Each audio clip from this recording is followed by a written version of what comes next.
বাঁচাও মুসলমান, বাঁচাও বাংলাদেশ। ঢাকার ব্যস্ত রাজপথ। আসরের আজান শেষ হয়েছে মাত্র। হঠাৎ আকাশ কালো করে কালবৈশাখীর ঝড়ো হাওয়া বইতে শুরু করল।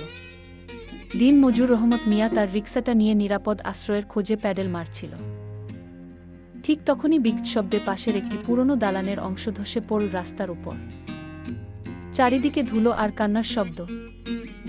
রহমত দেখল, ধসে পড়া স্তূপের নিচে আটকে পড়েছেন একজন বৃদ্ধ এবং তার সাথে ছোট একটি শিশু।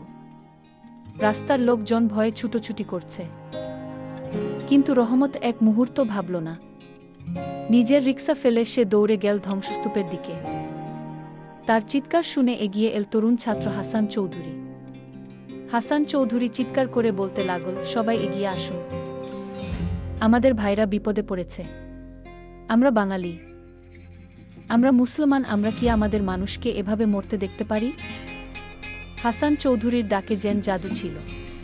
মুহূর্তের মধ্যে আশেপাশে থাকা আরও 1-2 জন মানুষ এক হয়ে গেল। কেউ পাথর সরাচ্ছে, কেউ পানি নিয়ে আসছে।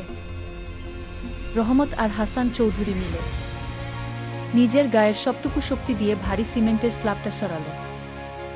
বৃদ্ধকে যখন বের করা হলো, তিনি তখন প্রায় অচেতন। রহমত তাকে কোলে তুলে নিন। পাশেই দাঁড়িয়ে থাকা এক হিন্দু দোকানদার দ্রুত নিজের গাড়ির দরজা খুলে দিয়ে বললেন, রহমত ভাই, দেরি করবেন না, উনাকে আমার গাড়িতে তুলুন, হাসপাতালে নিতে হবে গু।